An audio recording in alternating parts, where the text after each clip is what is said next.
Hey UP family, we are doing a $500 Mother's Day giveaway. To enter our giveaway, you have to be registered with UP Group Money. All you have to do is follow these 3 steps and you'll be in the draw to win $500 Mother's Day giveaway.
Ia, ele tu nei tai fo, tato o le mai le lofa male nga leo.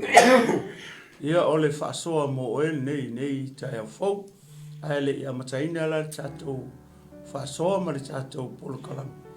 Ia ole se io tato a mata mo I se talo. Io vai tu o ma tu ma. Ia ma tu fa taia la ufio no la tu singa ma la puinga. Ia ma la leo ngo I lo mato ola.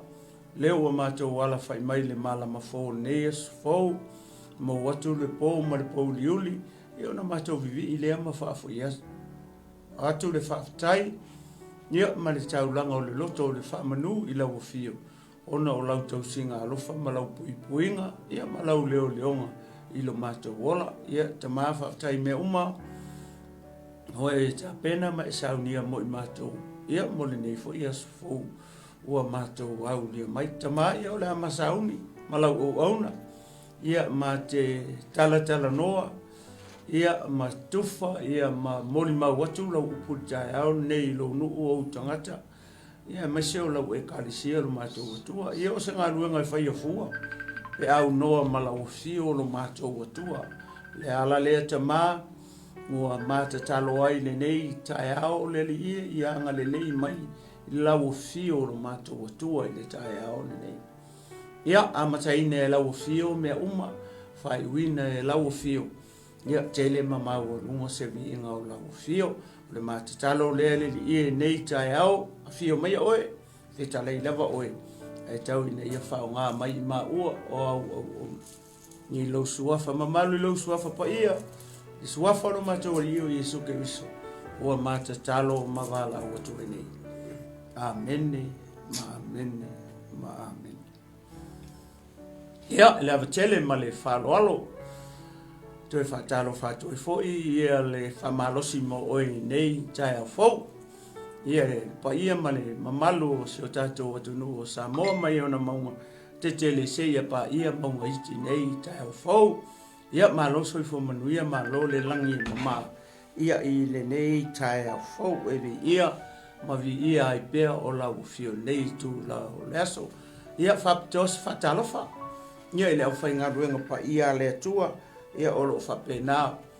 Ia o na whailele malu ia I turu inga uma.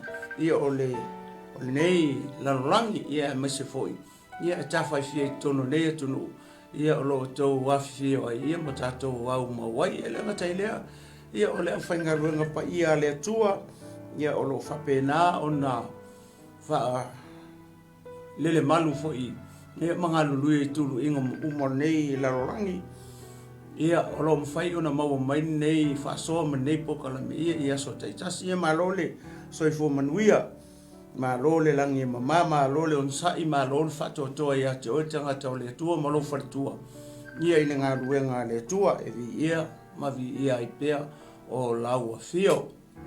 Ia, whataro whatu fo I tino keriso, nei tai a fo, malo soi fo manuia, malo te talo o lau te talo ia leo lo mawai pea le malosi ia e le au whai ngā ruenga ia e whapena ona mori mau o to ele upo le malo le tua wo mapa angar klopo ia I tulu inga umanera rangi ia whatalo fatu ia te oi ia ile nei tai au fau ia le ngata ele whatalo fatu sunga le whawhiangai ngai a whareti whare tua ia tise man nufo halo ia whapea le kalesia I mangele le lo fatuno ia manisi o ona la ia le tua nei tu la o le tai au ia le manatu ia le ua mai atu ia le se tasi o por kalame o nei tai au ia le ma lu whale nganga le ia te tonu manatu ia ua e mau se whamalosi ia na foi por kalame ua mawai atu ia le whamalosi mo oele ia nei tai au fo whatalo fatuai ia mane nganga whalo ia o le atu ina atu le minute le susunga ia le aula ia e whai atu e foi sana whatalo whamasana whawhelo ai ia le tapo inga siona tama whale nganga I po e Amerika Samu ia mai se ia wo mapaanga mainga ia o lo mwhai ona maua mai nei pokalam ia nei tai au fau male nganga whalo le aula ia le tua ia tai nei tai au fau di ia le li tai foi se o tuma whale nganga peso glory hallelujah o whapena ona mawhanwhana o lau tapo inga mala talo ia le tua ia mai se nei o iso ma tō whawhine le tala lei ia se o whanau hallelujah ia tatono tato tau whai tusa le lofa mleanga leo le li o e whai o whalangolongo mai ia le tua pena ona ina tato tatala noa ia fiompa ia le li ia le li ia la sen tau po e tala noa ia e whapena ona whamamia le li ia tato whainga whai unga praise the Lord le whapa e tu lea I tu Simon ni te au ia alo so fo manu ia le aula ia le tua le o tato to e fei loai ia fie nei tai a fou ia o le va atu le ai e te fie ma e oli watu pe ua o ele to fie alu pe atu lo fie le o ia le tua tai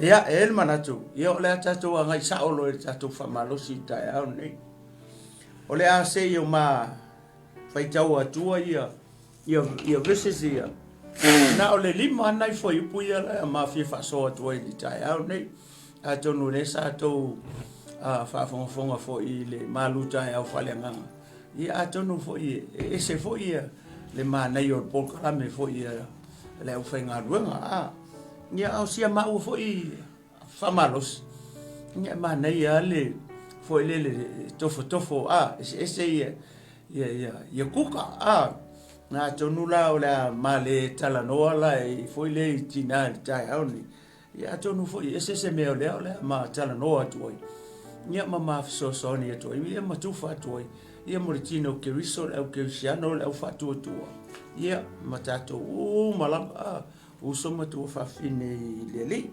ia le ala la se o fa tau atu ala versus ia lima e ma na tu ma tanto o to tonu foi puia o le o afifi mai se fe au mo tato uma tai au ni ale ngata ile ia o se fa manato o se fa malosi o se toel tau longo mai o lo to fatu tu ia ma lo tato fatu tu ina ia tupu pea lo tato fatu tu le anga o le tato savalinga o le savalinga fa ale anga ele o savalinga foi le Paul malanga Israel mai ai kupito nga ele ngu forfolinga o le tato folanga ma le tato malanga e fa le anga from here mai le la langi nei o lo to soifua e mo maolai anga I atu I le ola e fa vau I le malo le atua o inga kauke le kauke e uma I le kauke sian a fai foi la e mai mo mai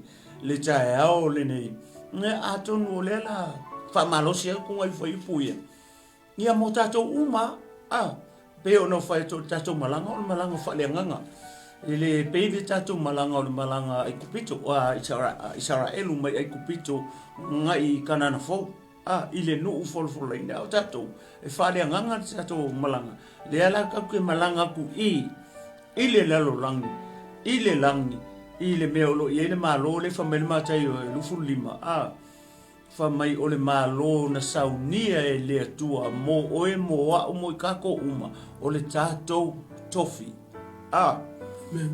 fai la le malonga male manguia la male ola e fa va ele ese la lo langi ni ai mo se mea ele ese la lo langi le inta ngata le ingi me ai vai le tapenanga ale tu le manguia male malo le ya mo tatu io da fai tau atu foi poia o te mau ala le luka e luas fun male tolu o fai pula tolu fun male iva angai foi po fast fun male tolu o to tonu o foi poia lima ia le olo i ese fama natu olo i ele fe au mo oe ma mai tato umai le tai au ia awangi e koe alu ese awane e toe alu ese fai lei ka penga lisa wipuki ia o nai masi me fa pena ia na e fa longo mai lea ia se o ma tala noa tu i foi puie lima ia po le ase awa le ase fama natu o le ase fama los ia mo tato umai le tai au nei ia ole tasi fo I oe na pango tata ua whaatautau wina ua upuleanga o ia te ia ua whapea mai a whai o oe ole ke riso I nā whaola ia oe ia te oe a toa mai ma ua nei fast fulu a ua tali atu le tasi ua vavao ia te ia ua whapea atu e te le matau ea I le tua. Ina ua tātou sala whatas. Ua tonu lava la tā sala, a wā ua tauia mai I tā ua e tusa ma mea na tā whaia. A o ia nei, e le ai se mea e le tusa na whaia e ia. O na whai mai lea o ia I a Yesu. Leli ia e manatua mai au, pe a e a fio mai I lou malo. O na whetalai atu ai lea o Yesu I a te ia. E moni, o te whai atu I a te oe, o lea so, ta te whaatasi ai ma oe I paradaiso. O ngei, lea e whalongo I whai upu I lima, pe ona ma whasoa atu a tātou wawa ai lele I le tala lea. O whele me le tala noa ia tangata I e tōtonu. E tō tonu tangata le tau tala I le tala. O lea lai manino mai ia Yesu I. O tangata e tō alua. Isi tangata e tō alua. E leo ta ua mai e le fionga pa ia le atua. E le loa po malo lai le sipito. O le aula lai le sipito. Le ala mawhake ka ia kua ia mau. Nye ke foi ua mawhake ka ia kua ia oko. Nye onga koko mengi mai foi lea iwa kofi kai mai ia mau. Ia le a whai ia mau mawhatai ta inga. O le tala lea. O le olo I to tonu se fama natu mo oe le keusiano mo oe tangata whatua tua le tino ke riso uso matua whawhine le aupa ia le au pele le tae au le se io maa o mua le whaipu le tolu sifun mare iwa io na whaso solo tua I lola I whaipu ie e whae totoi e vavai le tala ia o le tala ua loa na tau sida fia. Mai ai le taimi na e unu whale I tonu o le mea ka o le loku male e ka le sia e loa fia. O iei fo I sa mo e tele I malanga mai nei. Sa e whalongo e ai tala I. Ai o le au ngā o le tala le tae au le nei. Leo ato e whamanatu mai ia o e maa uma I tato uma o le fesili. Pa e vava ai le I ai. Po where mele I tangata ia. O kala ngō le makeki. O kala ngō le taulanga. O tala ngō le maumanga. Po tala ngō se la langa fala. O po se si mea. A tatou whawai le mele tala noa ili kangaka i e kōkonu. O lai kala ngoi lunga o le sa tauro. O lai tala noa i lunga o le sa tauro. Ai umma lo le sa tauro, o ki roa. E umma lo na tau i lunga o le sa tauro. O wha o le oti, e lele o le kaimi e o mai e ia. Ia fita roma e siaki pa o whioki. A tatou whai le umi o na tau o tangata i lunga o le sa tauro. E whape ngā whasalanga Roma, le anga o Roma, ngā lako wha o ngā anga le mele o le sa tauro. Ea, e whasioti ia tangata, i le lato whai ngā malo. O whaoli ngā lao le sa tauro pa tatou whai e. Pe o na whai maile whiongo pa ia le atua, o le sa tauro e matanga. A oti tangata i lunga o le sa tauro, o se tūma se hanga ua mukua i makanga. Ai se ale mafu o le ala mafu anga ua lei o na ave tangata. O tangata anga sala. O tangata a mio le anga ua le usi skai a Roma. Ua le whaia le mele mana o i le malo Roma. O le afula, o le kau i lunga o le sa tauro. O le ata o le sa tauro, o le ata o se mea e makua i matanga. E wha matanga i oi, e kau aku i lunga o le sa tauro, oe le a oia. Karo whai a malo, le kau mai lunga o le sa kauru. Ai wanga oi. Po le halanga mea ngā whai. Ai sea, lenga le u kau lunga o le sa tauro. O le tae ao le nei. O e mai moa mai, ma whasoa atu. Ia. Vava ai le lei, po e lunga o se sa tauro pere. Vai whala e tangata mua lea. Vai vai le mele u whai e tangata le i. Leo whase a ia Yesu. Mana tua, ngā o Yesu ale ngō le kau mai. Yesu le o ngā tutonu o i. A leo whase a i. Ai vai le whase a tangata. Oka e soli. O le tangata fo i lea. Wa ia fesili ngia le tua. Po o ia o le tua li. O le keriso. Fai o le atua. Fai o le atua. O le atua nga ke mawhaia mea uma. O le hale me ke le whaolai. Oi ati oi. Whaolai mama ua. Fai le mea le ua whai. Le ua ke ea ua ngofufua makau le sika ngare kau longa sa kaulu. Sa moa le tae au ni. Fai o e tau lo sa tau. Awa ke ka ua fua le sika ngare kau longa sa tau. Awa ke wha masi ngoa tu lo sa moa le tae au ni. Kasi lea o nga ke le i. O kako i lunga o tatou sa tau. Au o le kusia fualo lima i le sitangata. O lea menga le whai e Yesu, whai o oe o le keriso. Ia e whaola oe ate oe maau. Whaola mai maau. Le wa ngofa ma mention fualo le sitangata. La tau file mua i e lona sa tau. E le ai ma se pizza. O le ese senga na o tangata i e to olua. Le tatou te le loa, po ai o lai ngoa. Sa moa, kasi le mea le kupu kongo le rau keisiano. O le kusi o le lima o le si keisiano, le si keisiano. Whama singo e le si keisiano, le si keisiano. Ai fia ola, tau oi ia Yesu ke fia ola. Aua ke ka ua fo le si tangata, le kau longa sa tau. Whaalongo koe ti ngā mawhainga kāma e fia ola. Fia ola le fia ola i lunga sa tau. A le ua kango whai fua ia Yesu. E whaola masikama le kau o koe o kalaku. Vai e mele le tupu. Le kupu kongo tino ke fiso. Sa moa male au ke siano male au whatua le tae au ni. A whai o i le tato te le kako ke kala ngoi lunga o le sa tauro. Va ai e oe. Fai sau kala i le tua. Ai o ke fai fuara kala i le skaka. La fai kau i e longa sa tau. Ia pe o se au lea. Leo a mata atu whapea. Lea le tupu me whapea. Ngā o singa kama i se o le si kewi se ngā sau lofa mai e. Vai fui la e lale. Vai fui la e. Vai. Ai ngalo ia te oe. O ngā ke kau lunga lo sa tauro. Whamai e Yesu. Ai se fia muli mai e te au. Deny himself. If you want to follow me, deny yourself. Take up your cross and follow me. Lo sakaulo. Le ko fuka ko ma sakaulo.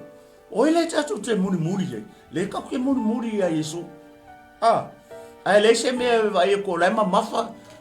Ia le lo sakaulo. Ai sa ko punga mai lunga lo sakaulo. Se amo lo sakaulo.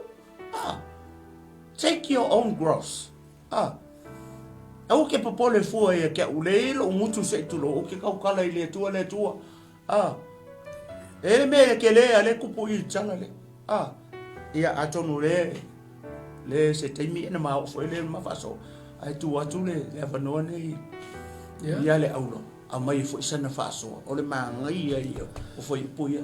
Le o tatu tatu mo I ta. Ia vi ia le tua. Ia paftai mo le no mai so te chat. To fuata to ma.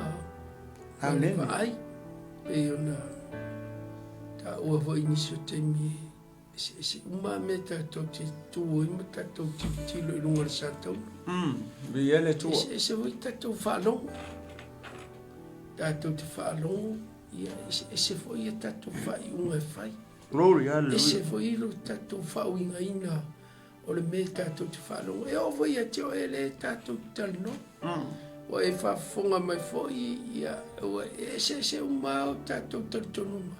Ma me ia ta to te fa pena na falo ye. Ia ona fa ile o la o e fa tau pe ona. Ta no at fo ile o ne proclama. Glory, hallelujah. Fai loa o le leima le alo fo le tua ia e masi. Sua fo isu. O a mea fa pena o na ngani proclama. Ia. Tutua tu o tafa e fa pena o na tatou tatano o tatou. Ele pe o le skola e fa pena o na fa malos. Avi le tu. O tatou. Tatou fasoa. Mai lo vai. Ia vatu lo vai. Ia mai lo malos. Ia vatu se mea wauloa. Ia on tatou filitanga ngai la ia leo se tatou fai unga fai. Ia leo nganga a watu ua mafutufut. Amen. Ia a ole vise manatu mta upu peon for sia tu techa. Ia. Na ua fapena ona fapayat. Ia se alangono pangotai sai. Vi ia le tu. O lo mautua o tangata e o te iloa o te le lopola le umi ni whaalongo ai ia Yesu. Ma le la sila fia o la sila fia ai lo la whai o la ua whai ua ola i o la winga ia pe o na whaari ai lunga sato. Ia whoringa o tau le ma fau wina e lesi pangota. Ia ai ia ua ia e le lopo le over fiola. O le me foi le over fiola e suru ki nga suru o kolo makua la e maulu e la e suru i. E le mau ia e whapena o na. Vi ia le tua. Ia o e whapena le winga o mol fiola. Ua matua ta talalo na loto e whailan tarsanga e le ia. Ai Stay tato o voila ia le wai o le alma o fa pena ina se ia vi ele tu ngalo le I pangutani todo a tanga ia o te loa a fai foi o le umile no sila fia pangta ia su lungo sato ia ele o langa ele o tato fa pena ke como lo vale mo ka ko ai o lo vai tu a le sisimu ia ona whapena rola ia le ona peia o whautua e te mole ia te o ele whalongo mai vi ele tu e te whalongo mai ama e kike ma e hula mo le ani si whaupunga I lau sila mai ia ai o te tautino toa e te oi ele li a whain whamanuia au pai mai e whapena fo ioi langa le whalongo au le whai mai tuan fai kom kurku. Ele ni upu avane ai o upu famau ni la te minti.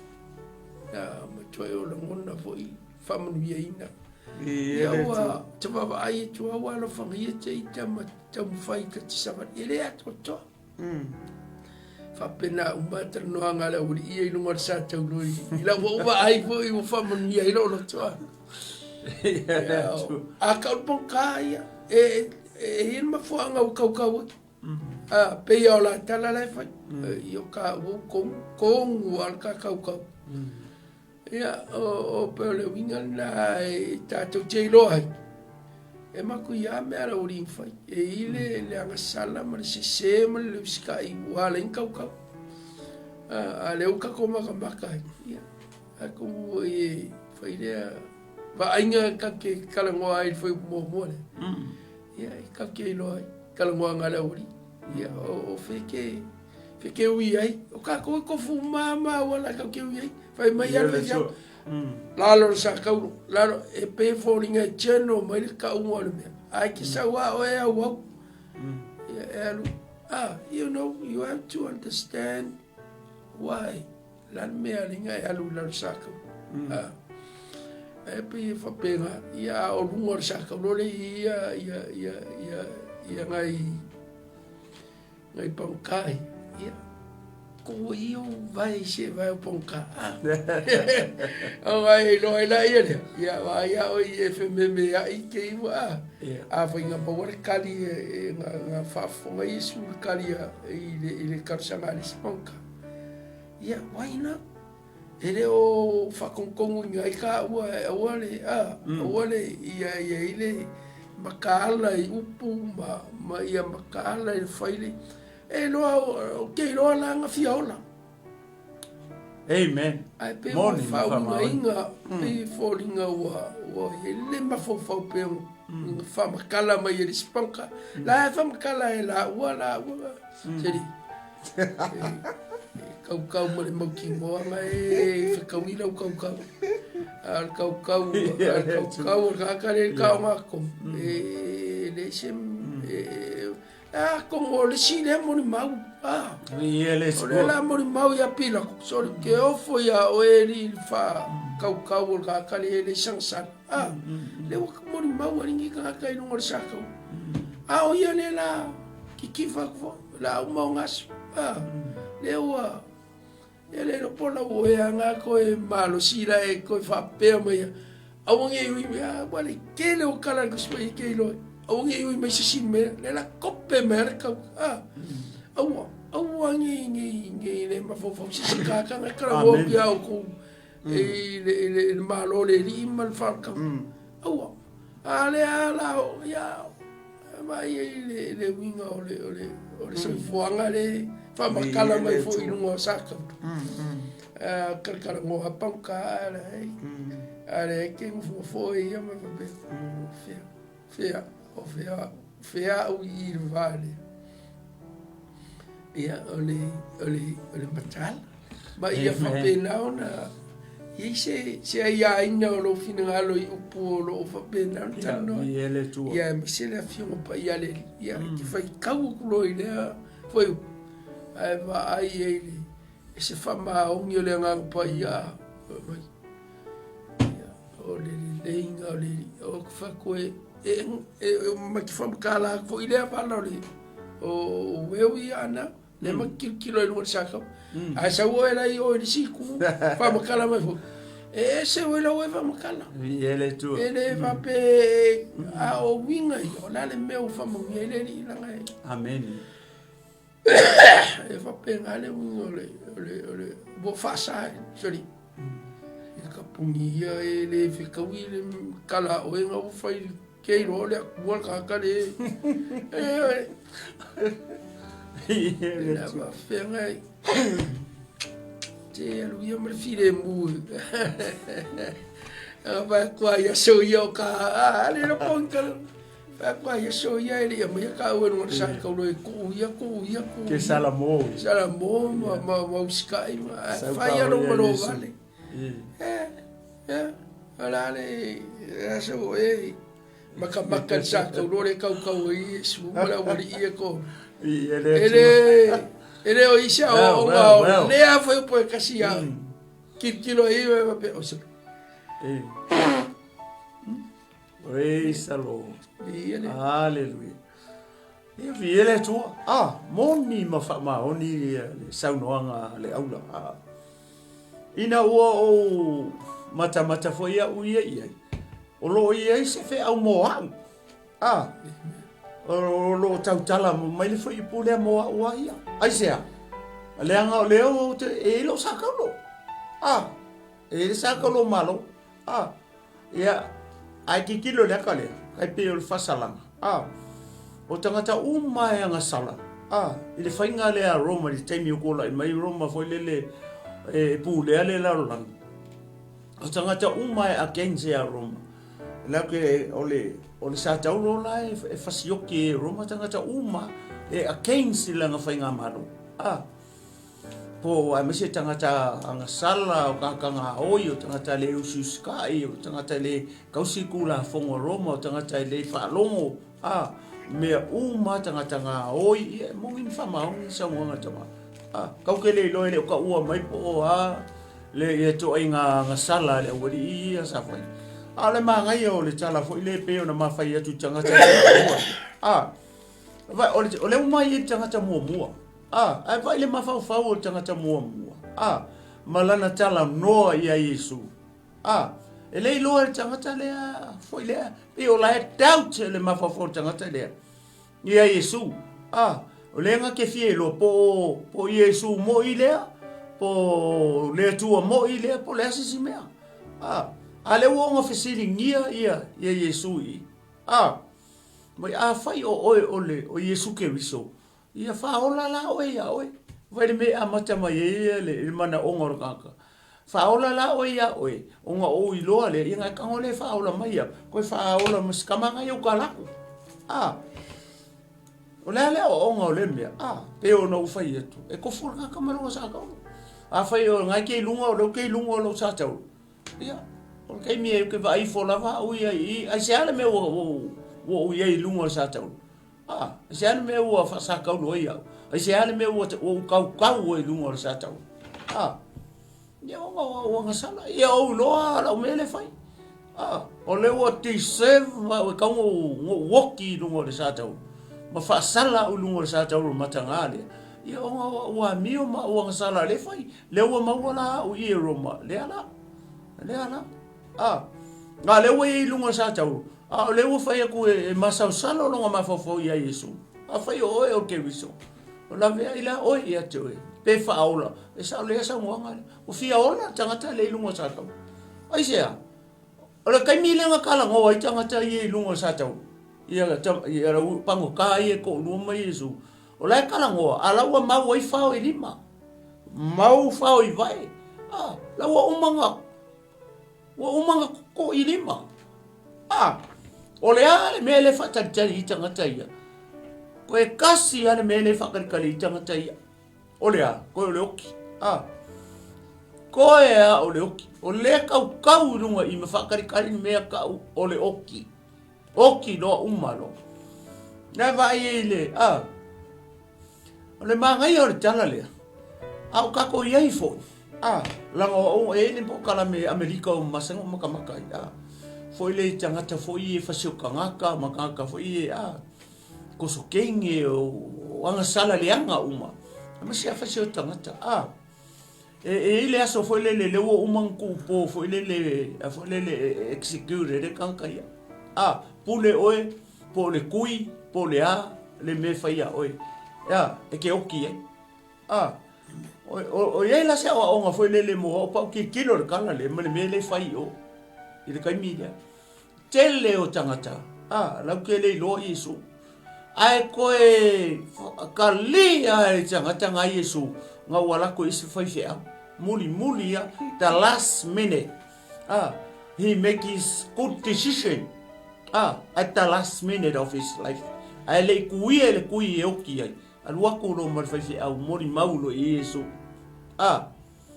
kalia lo nga kalia Yesu nga kalia Yesu ka le kai mire uma nga plane e kui e oki e oki hale ma ngai o le me de o le me nga le tupu i o le me nga le tupu i lesika Ka ngaka le tonu re tala le lua I tangata. Ai vai ka ngaka le. O le kau le la o ki ro fia ola. Ai le loa le awala e ka nga ia approaching ai Yesu. E atangia mai e le loa le tangata le doubt longa mafofo. Po Yesu ke riso le po le atua le po ai le. Masaro salo. E masaro salo le la o ki ala masaro salo ale wa le no foanga ya. Le no foanga fai la fai unga. Make his good decision. In the last minute. O le la sia onga mo ele ke mai mo mai ma o me teto. Fai fo onga ke mai. Ai wa ke kilo le media. Ele fina ngalo le tua le wo. O mo me foi le fasioti tangata le wo execute kangaka. A le tua i e pule le tua ke me vai se no malau manga. A le media. Ia le wo vai. O lo mo ka kui vai. Kau lunga sa tau. Ia lai piliki alu ale le toto se tulo. Ale koko o le ola ngaka. O longa winga o le kaimi e empty e le kingo o le se koko. O kilo. O le piliki. O le toto o le ola le o le tangata. Le famele fia pa ia le tu famele o ki fa maning koko. O le koko o le ola o le tangata. Me le kau lunga. O le se fa moe. Se o ranga kala le masasalo. Fai o oe ke riso fa ola oe ya oe. Ia sa fe o ke fai fo ia Yesu fa ola ia. O ngai ka o mai ai. Ne lo tu lo masasalo malo fia poko malo. O ngofon fa ko Yesu fa ola oe ya oe. Ia to mai ma au. Ia mse o ola ia o karaku. Ai va ai la ia. Le o mana o ngale o tangata. Il foi pour moi le. Foi pour longa lu, foi mai. O le o fai ia Yesu, e ser ka kali mai anga ia. O le ma ngai anga o le tala le. O le mo moli mai I tangata to lua ia. O ka ngaka ngai loa ia Yesu. Mare ka ngaka kele loa Yesu. Mare tangata nga sala mo lungo sa kaulo. Mare ka ngaka ele sala mo lungo sa tau. Ai va ile kala le. O fel me le nga alu ia le tangata le nga sala mo lungo sa tau. Le nga fako ese lungo sa tau. Alu par kai so. Ai fa fe o ele te mai ma o pe a fai le a ko ki a oki ai le lo Yesu. Masaru salo ia Yesu. Fesiri ngia le tua. O fe me ke alu ye. Ele o ka ua mai I kala po fe nga alu ye. Kasi ar ka le nga o mai Yesu par tai so. Ngar ka nga le nga sala mo lungo sa tau. Pe o fai kui po kala me o fai kui ke maka so e America. I tangata fasi o tangata last minute o le whaka ngu ia le execution. Fo le la kui vai la o oki. Ai koe ka lea I ngā e resi pangotama resi tangata Yesu. Ka lea ave mari mi whaola. Ia whaka ngu uro. O longa wingala. E whaka ngu o kur fasi oki lea.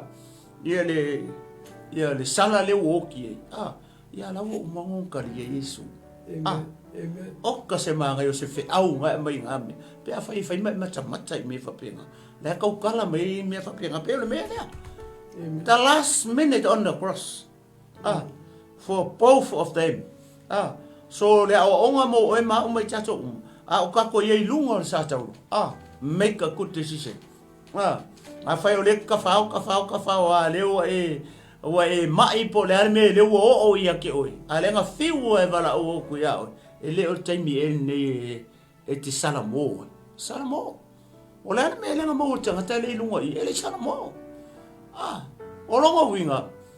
O lo mo moli mai le tala le. O tangata ele salamo. Ele alu le parkaso. Ele alu le ola e fa va tangata ele salamo. Ranga ele salamo tangata le.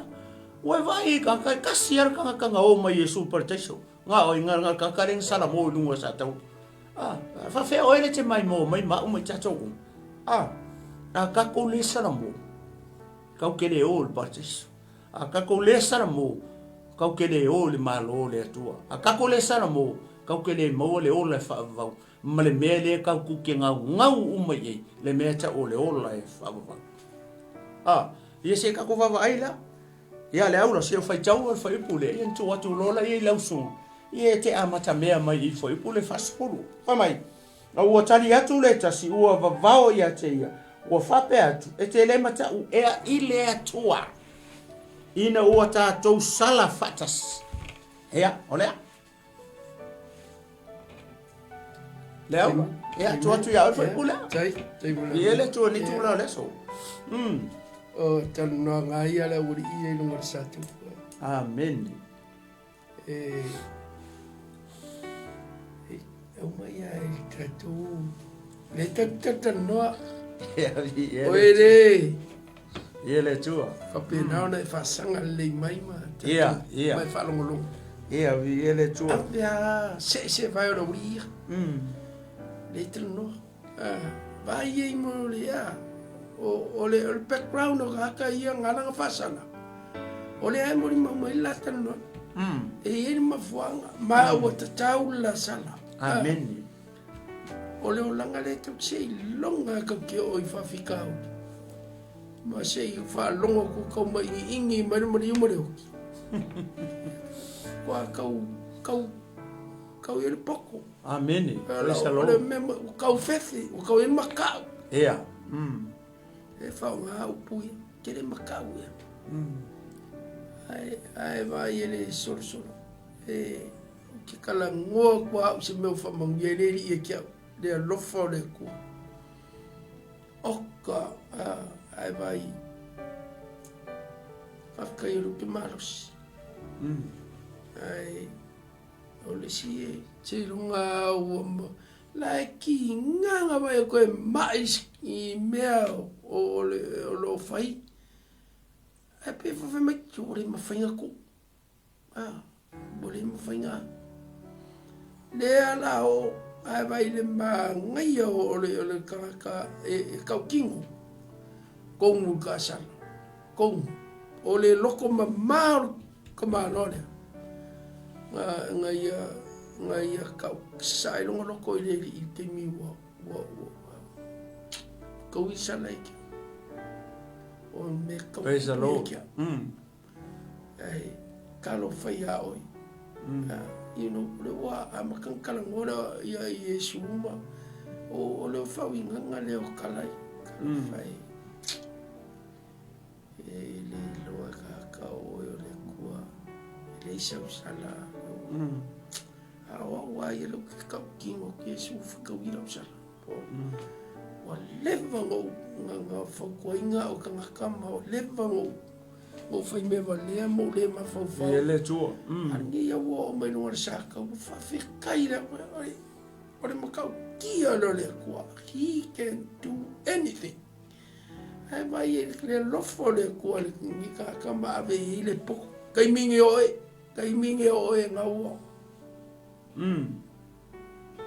amu ia foi le panka ma ke rolong kai mi ai ke ia o wa emo ke o le sima o ai le kai mi ko su ai le tua fo ke lo ka kingo mai lo le ai ke malo ai se ia me ku ka o le se ke ia wa emo ke ia o nga usok ngir ka vale ke o ala ku mai sori karango ia ia foi le o que vai ficar ile ku la me umangi me ia o ka ko amen praise the Lord kala umangi ile I fal kanga ma fiong pa ile e o nga e o e fa kon fa poko ka ko awa I ka ko fa la ka kanga va ile kala amu ia il kai me wai fa fer ka ke ia wa o le lo sembe wa le lo fa pe akula ke ia o le winga na ia le tua ia tatu matala ia le ni o le ai tu te mile ia tatu matatu fa pena so wa ile fo mio le no fo le ile e whaali mai fo I le tu la o wāni. Se vai ma le whawhikai. Ia le tua.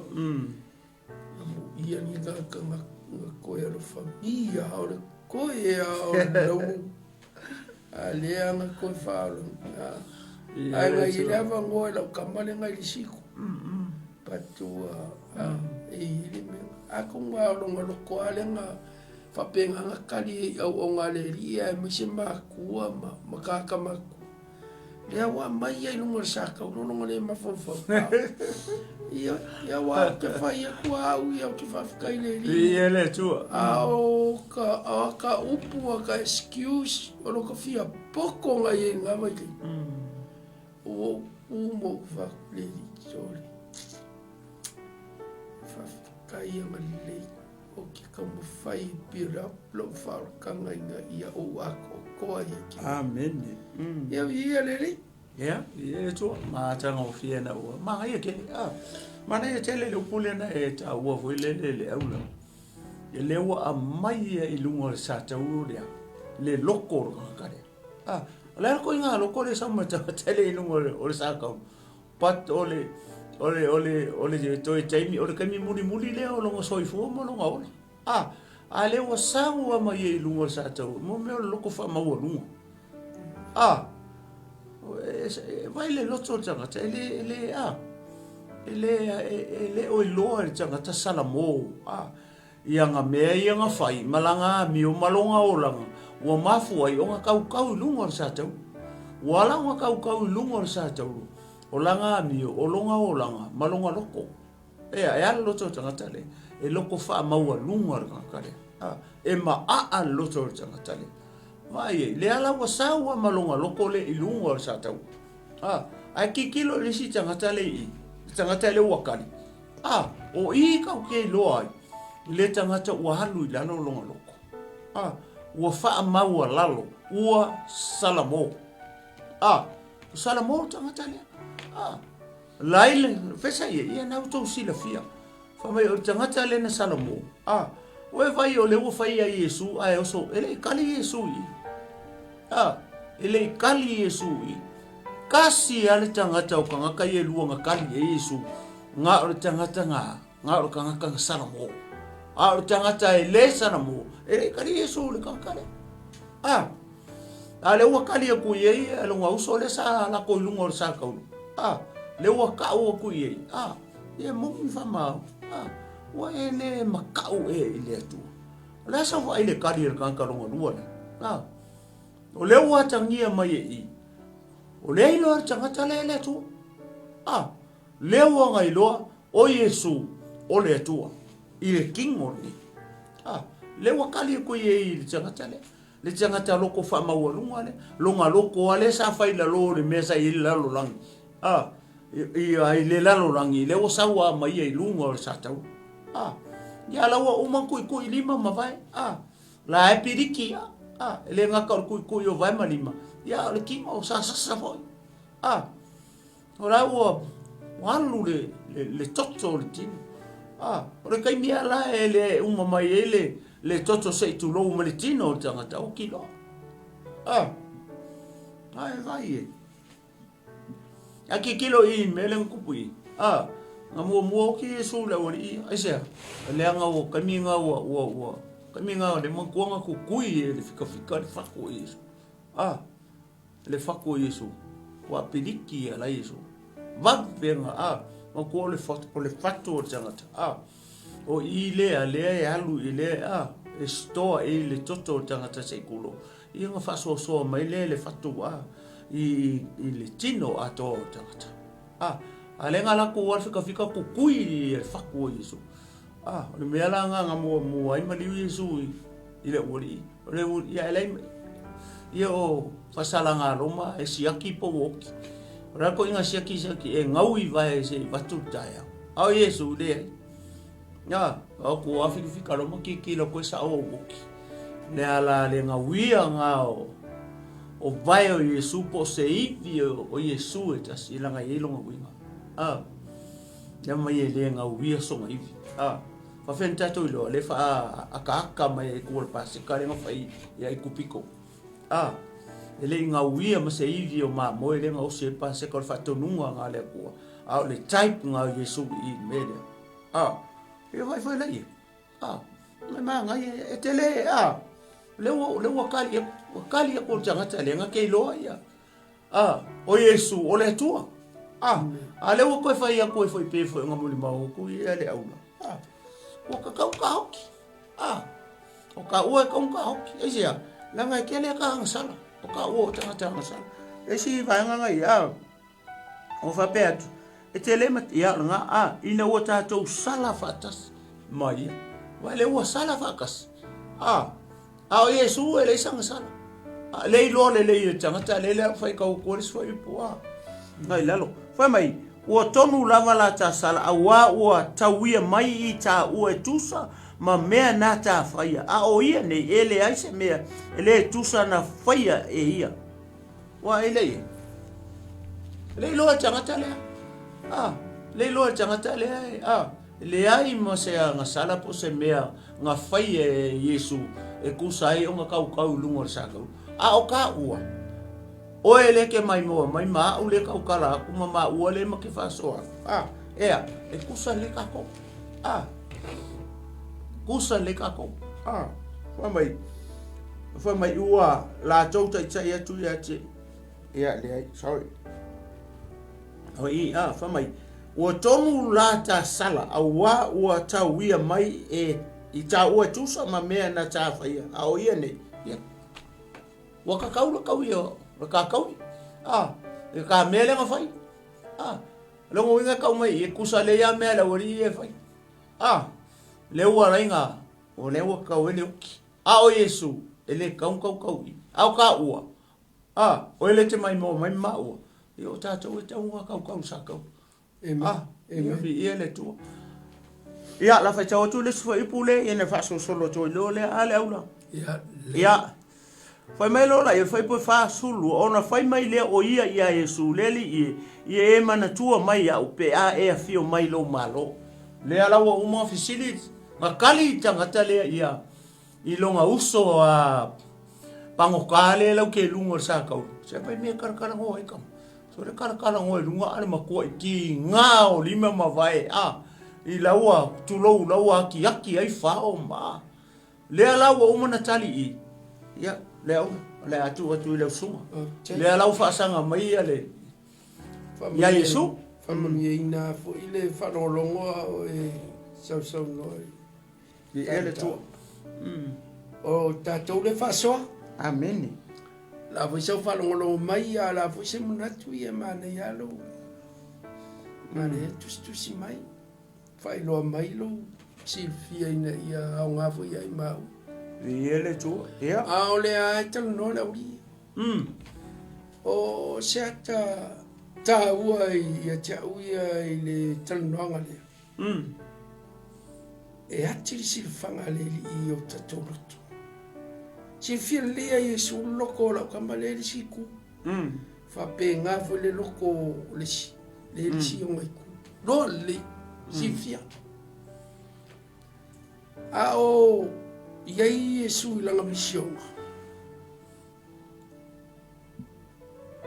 ke la ngonga ole mo ia ku foi falkuo pila koma ko kelo ka ngala ko ia pe kelo nga ka mo fai awangi kupu falkanga ka mo fai awangi o Yesu saka ai vai le loko ka kale le ku fai mai soli kong kasala Yesu eu ye mo ko mai ka kingwa ka kale mali Yesu ye le lango ale pangka ai vai ko paua le o mingo ye ki apolonga mingo ye fa nga sikamale ka ngorsa ka amen si faula e ma fai lo wa kalunga ma lo fa longo ma lo fa ku e ma fai Yesu va ko ia ma ia fo fai nga ko sa lo Yesu wasila fia le Yesu porque apolo kamare ko ngore meanga ngane kali Yesu bu pangka Whaunga mai ki apolo. Inga ia whale au ngā inga lea. Ai whalongo wale kalani. Tanga kaua o kia. Ma mana nga whalongo. Oe ka kou le whalongo nongo. Le whalongo mai le fok whalongo. Ameni. Mai lo whalongo. E ke whalongo. Mai whasoa. Lase me o o papa kui ala i ngaluenga le anga pa i whasoa. Nanga e au ngā ka le whalongo nongo. O le winga ngā le pokalama. Whasoa. Whasoa leo. Pele loko ka kalia. Loko maulalo. Mo le loko ngā whaalongo. Karikongu. E oki. E maliu le li. Whai mai a e o. Whai vai. E li wapea. Si o ki o. Whai mai a e o ilo malo. A umanga e maliu mai o ilo malo. Ie mangpua mai. Ai li. Mai le poko ka kai whailang kala le li. E whailo a inga o longa loko. E fia ola. Ai whai mai. E kakau ngā Yesu. Maangi e lau mea ngai whai. E sao lau mea ngai whai. E uianga makanga ai whawhikai morwha. E ola i lau malo mampua mai. Ole winga i o kalangoanga le auri. O ke kari e lefisi. E mafuanga le kari e Yesu i lo kamani. Amen. Praise lo. I ele tua. Kilo Yesu lo kolo kamala sa fai me ki Apollo sa fai me ki Apollo le lo kolo kamala sorry se vai e foi folinga vanga le fiola ala fia poco ko fiola va e malo vane nga le ke oe se o so le nga mai se o so le nga makafa le ai le olanga fia poco ia o ke whaonga rau puwa whamalulu kui aki ngau karinga ila upu le whai kufia poko ke le lopo la sisi upu e ka o e ka kouinga i ang whai o le marki nga whanonga koe vale nga le mele piko sini nga mor ka vale ai koe fia poko e ese le ingo sia ilo peo kilo ia o mea nga whai so o le makua vale ai aka o le fia poko e whao ngāle i o ke vai e manuva i mea umaa. E whao ngāle le peise le fia poko le ki kere mawhauwhau. Whao si juice, ki kilo. Kwa i o malmarama le lei au minga o le mele le kalangoa mai le a. Le lau kamane. Whao la kaua, whai. E vole le ma fau faula ko ma ele ai ava pe ala e tamble ma fau ile ma ile o lo ma fau haleluya o ka le kau o le ka ngaka sawe mali ma sawe mali ave me ya le poko le siko soli ayo me nga sawe fai o mai e ka ki kala ngoi ka ko fa mamla ma ko ia e fa mamla mai fo ia ma kili o mamla mai fo se me wa me le li lo ma fo si fo no ku fa ngai ki ma e fa longo mai ku langa ngai fa ma ka o ki apo le ave ka un ga kai kala i le fia poko le ki apo ki nga ka ko pese ma ka ko o mo fa inga alve mai aru kua o ya ka ele tu fa ma ka ko ki apolo e ka ko ke ola io lo vai qua e a kuma e voi si e sono fa yana fa so me a ko fa con fo lo ma alo nga vai il kalwa ngala uri ko ya o ko e osu ko ki apolo no sa ko e la o ki ko fa ola inga ia ola ka ko alinge ia o ko apa ko al pam kam chiri ai ya makau ki mai ele fa ola ia o fa ola ko ma wa o ka eso se fa fonga fo ima se fa malu o la o nga vai. That's my perspective. Ilunga siya ka wala uli.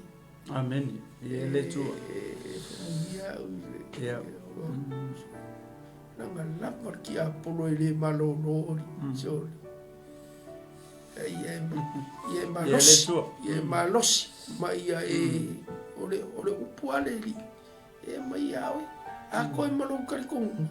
Nga le nganga o le li e whamkale ki o e merilo. Me ia e ki kau ngenge fua. Ia le tua. O le fiso soanginga. Ka konge kalango kufa. Mai se faso. Faso aku. Faso mai. Ia ongia. Sau. Amen. Ia le tua praise the Lord. Ia ole mana ye o le mata pule mate tala no atu ye. Ia pela fo ina mafai atu. Wo umar ke mi dia. Ole ale o ngale tala le ke mingi wo ka koi. E to e fa manatu mai a te o ke si ano mar tanga ta fa tu. Le anga e fo lo kai mi fa pe. E ye lo kai mi fa pe. O te tali tonu. E ye lo kai mi fa pe. So me la pata to va ia wa ia u ye le tala. O ke kango foi le ku wa ia o i le tanga tale le kan ka mo.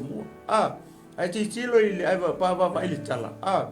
E le manga yo le aka o tanga tai. O le tangata le nga o mai Yesu paradiso sai le tu tamutau. O le tangata le nga fasea i ma falling mai foi le pe foi na sauno atu le o le koinga lo ko foi le nga sau mai la. Le o ai lungo sara o le sata o ai le sara mo. Le sara mo i ma le loto fa. Ma le loko masalo salo. I ma va i tu ye pe o fa tau te e foi le Yesu. Po le tu. Ya mangingo le mata yo fulima. Ye te mile e le afio mai sumu makula ele matu vai lungo mo siona. Ye fa mai o mai tangata. O si longa I ku ka vale o si longa I ku ka maka. O le akanga me ka singa ta le me. Fa tu lola I la to le mai tu tam tam. Ya u fa le mai. Fa le mai le malo. Olo fai mo to o ko coffee. Ia fa ia ku ia vanga isa le tu tau nga fale ia nga ku ia ko fafo le me o ia ka fa kan ia we ma lilio va o mis ki lo le kale I mangingo o mo va ia e ka o mai I o le kanga ka le nga o mai Yesu parteso o ka kan salamo ai faila mana tua le o maliu Yesu mo tangata uma mo nga sala tangata pat o le mele nga kupu I lo ule a tali tonu wala inga le alu o le tangata le ma Yesu ma le isi pango ka sai ni tu tamatau le anga o le pango ka le nga o ma Yesu parteso o tangata o sana mo le ala a mo isi aka foi lele mo o ma ia ma o foi o lo tautala mai o lo sia o ngo tangata le o ke le lo po fe o ni ma fu mai le sia ma fu mai o ngai le I sala mo I lunga o le satau. The last minute of his life, he did not repent. Ale whakaka leoki. O nei kau lunga, lau kau lunga. Pa wale me le whase tali o leoki. Ai vai leo e le avangoa. Le sa ilonga avangoa I lunga o le satau. Pat, e le sala mo. E le ilonga sala mo, e le ilonga wha maua lalo. Foi le ma le si mea nga ke le lo Yesu nga ke le lo le tua le sana mo e ke lo ia nga kala fa ola o ia te oi ia mama o o ngo fa kongu ia o ngo fa kongu le tua ngo fa kongu Yesu fa ola la o ia mo pa ko refresh fa sai ka ulia ka ola o fa ola mo uma mai ka ole fa ola mai ma o mo se o le ala kau le muas kamanga le ku ko kau le ai masangkala ala kai minga na wele ma fa o tangata le o le ku nga kale o le tu e le tino o ai o Yesu Kristo le fai e kala le ida vai nga uma mai ang kala nga le mase kala Yesu ai mase kala Yesu mo fai ai oso mai lo tangata le fa makala mai lo wa ele makau ile atu wa kakau o inga ka sala onga o ka mio sa fai o inga lo le lo pe friends le wori ne malama i e tangata le ku kamakau i la me sa fai ma e lo i upule ta mio sa fai ro winga ka mai they are friends le last minute i lunga sa kaulu le o sala mo e tangata le o langa friend last minute on in the grass ile sala mo o le se o nga mo tato ke le o nga mo tato e lo last minute e lo last minute o lo last minute nga ia tato sala mo umai ele se ka la wo umai ale last minute ele sala mo ma fa ma walunga le loto kumu le loko fa ma walunga male ma loto ele fia saula ala la matanga o tala i o le ala matanga o le tala i o upu mua nga pa mai fofonga o tata o li fa o lo malanga minsui salamo maka maila e Yohane Baptiste o kasane Yesu same message pai fai ka ma tai o lua foi po lua fa mai ina salamo ye o to o mai le malo le tu sau Yesu i le maka upule kolu foi po sufi ku fa mai Yesu same message ina salamo ye o to o mai le malo le tu o le mele le fia mo i ka ko salamo kako sala mo mai a kako amio le anga kako me fai nga make a good decision ile last minute o lo soifua ma so fo yola makako ele o i el pokalame sesi fa mon le ai le mate fa so aku ma kufa ku tangata i to lo o le aka o le se fa ta inga o le se fa malosi mo kako le tino o keris ni alawa kali ya kul kanga kasala mo ilanga wole o sionga usole le ala ka ko le la fa uma sa tsumsa kia le la pesi si me le aula pesi si me te fi fa soia le la ta fa solo fo le la uma ta tonu uma mo ia la fa tawa tulana vi era tu mai sa popo mai sa pa ke vele tu ya Praise the Lord. Actually, o ko ke ka boy ka. Ya, mamai lore ona fai mai le o ia Yesu. Leli e. Wai vai tangata. Nga nga fai nga wole fa sanga mai lo ya Yesu. Le tangata ua salamu. Farongo la e. Fai mai. Ona fai mai le o ia Yesu. Leli e mana tua mai ya. Pe e a fio mai I lo malo la alma fai muri fa mai lo la ia ona fatala ia tu leo Yesu ia te ia moni o te fai atu ia te ole aso ta te faatasi ai ma oe I paradiso ia wa ku le sunga ia te amata mea mai ele tua yo familia fo ia la ufa longo tamta ele tua tai salo mai le ngalo le lia misiana fionga ia eu ia no le lo atu o ele mata mai ia te tonu wa ia no fini malo la mon o te fia mon o tia wo ia sa matu la langi te ta ua sa matu weva o lo soifua malosi ato vui polasi tulanga woi. Ato I'm a fan now. I'm a happy man. O ke kau kingo ko eselo fifia te mini. Fafkai ko singa, fafkai ko kima inga. Ai mai sele o lo kau au e fapenga au la ngonga I mafangfanga. Male lo foleli. Ya.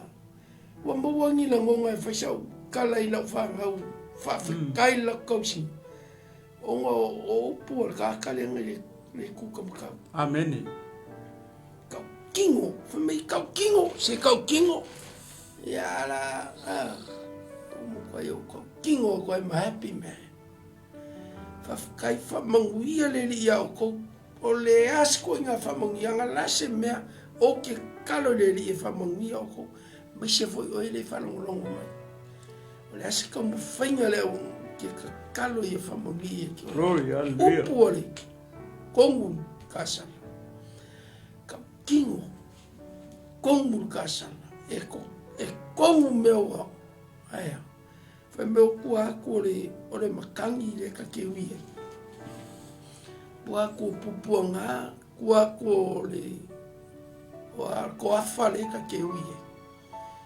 o lo fa penga mo kiki mai se mala mo o ki ka kingo ko ele ngaka le lofo le li e fa uio I kongo meia a o lo ia le lofo le li e fa penga fa kali mai mo o ki ka kalo o le ka ke ui I fa fika au le langa ai uio ka ko o lo fa penga fa kali le li mo ka fa inka ko fifiringa le kau ki ngonga e maisere li o le kako whape aku le li.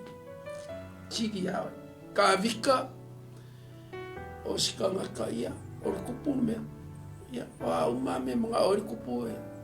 Ia, e o aino wa inga mga o le kupu e.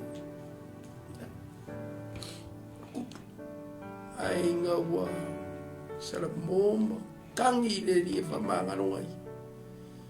Ia o whapenga ngā ruwhangia le li, e whapenga whakako.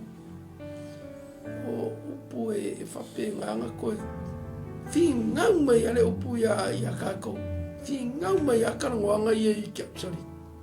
Vai le whamonunga, vai le whakamala, vai le mimika. Ia, ma aku mai, vai le mimika, aore mimika, aore mimika. Ole ele se amio le nga me le mika. Famongi le li la falo no. Ya kalkongo ya ko kula mo. Ia viele tua. Ia le ala we falo ye. Le o morona fa ia tu le tanga tele sali tu jam tau fa ai lo atu I siona uso le. Ma yo. A fa ko la kala ngoi lungo sa tau. Le kala ngoi lungo le, o le oki. Le kala ngoi lungo le. Kusa le kala ngoi I ale pule, ku mai le loi. Umaro kala ngoi. Umaro tala noa oti. Oki. O fa le au la pe me le ke mo mo so, e se lo fima makal pokala me le. Le mai e fo le kai ka pa ka vai. Kai pe o le mele, le tupu I. O le kala ngoi lungo sa ka le kala ngoi lalo se paolo po kala ngoi kongo se sitting room. Le kala Olha cara. A place de foi ali discussion there. Olha mela o ingala tano foi meio foi le foi America foi de eu le 50 kau fam kala que foi le time foi le la sa única kala ave kui yoki. Ai que o alu aku foi fe au la ku morimau ai I tanga. So le ai kalia lo nga e fasi o tanga ia Yesu. Fa kul foi fe penga ke fe kalia ia le fa tanga ke fe kalia Yesu ele ave le ko so ko poko fo le kui so le ko va ko io ai va ile le tangi nga ala ai le fa pela ave le menga ma me ka o fi ele me le ave fa o le kui o ka sma yo le o nga au ke kilo le tala le ia pi fa manga ko mo ia mo tato uma e lo sa tau e lo last minute o se o le nganga o le faso o le ia faia repent salamo I lo last minute lenga alu tanga o kankale mai Yesu le paradiso le nganga salamo ai lo last minute o eliska ka o mai salamo o I anga ko e u I ko le kanga kale le o la fa le paradiso I fea, I lunga sa tau. Ala kau lunga sa tau. O I anga sala moi, nga koe maua koe lea vango tangata lea. I fea, I le paradise o le ola e wha vau le malo le tua. Ai wha fea kako, fia kau sanga o e nga lue kukongo le kalesia. Fai lea mea, fai kaulanga, fai lea mea, e alu le mea, e alu le mea, e alu le mea. A le ale mea le e tatou. E kalesia ke iso, sala moi. O le sala mo le ki ako fa fenga fa maungi langa upu mua nga o kala I mechala le o nge papikis se o le kai minga kula sa Yesu e makalanga ministry sala mo Sala mo o mai ma lo le tu o very kala le. Sala mo lungo sa tau in the last minute of his life. Vai le no fa mai lo. Ma ngai ole tala le tangata na fa ia Yesu. Fa mai ia e manatua. O sala mo. Ia e manatua mai pe e fio mai I lo malo. Ai. Le ale malo le kau kala e tangata le malo le kau kala I matai o lufu lima. Me ku le ku vai e Yesu lunga mau sion. Le malo nga le lo e kele tangata Israel. Ai la ko kele lo le me tau o le malo fa le nganga. O le ale malo le wa kalia mua e pangkai lungo sa tau o le malo fa le nganga. O le malo fa le nganga. Le ngung kalia I lungo I. Salamo. Matalia le malo fa le nganga le. Le malo le manga o le kanga kale. Le malo le fa kari mai e Israel. Le malo le ngai loa ita mama loa marete le uso mari. Mai o ke loa koe kuku mai le aso ngata anga. Le malo le le ngai loa le ava sepetaio. Nga ua sau ia Yesu. Ia ngofora o kama le siu ku ngofora le siu ku pe ai fio mai lo malo. Le malo kongu anga le kau kala ia. Le tala I tangata le. Malo kongu anga le fakari mai ai Israel. E o malama tangata Israel un malo le wa sile fiel au Cristiano makako. O le malo falenga. Le malo le ofisili Yesu ofisili Farisaio. Le kala Yesu. Ele o mai le malo maleva ai o mata I tangata. Awa ya ke o ko o le malo. Le malo falenga. Le fa mai le matai o fululua foi upo e lufulwa. Fai o le nganga o le tua o kulia I ke mongi e wai au kon malo. Nyale malo le mo I. Le malo fa le nganga. Le mo e tangata le lungo le. O le sa tau. Ia ai le afio mai la Yesu le malo le fa kari mai ia Israel. Le nga ka ko ia. Mare kale sia e se kini ave. Pela o e fa maongi mai nga. Ta pena mo sitia. Wa ko sau kaninga le kulau ele Yesu I Mateo lufuli. I fe manga o Siona. Ya, o se koe fa popo atu le le mele wa ale le manga o kakaia. Mana tua mai o melo. Ale o kali mai Yesu. O ngei ka ke fa kasi ma oi le paradiso. E vai ni manga ia mo tangata. Salamo. Leo nga mua lu fale nga. Leo salamo. Leo salamo. Tali Yesu I lungo sa tau. Leo ole ko ia mana tu mai au. Jesus. Be I feel mai lo malo. Ai kali mai lo mai Yesu. Ole so. Ta te fata sei ma oi.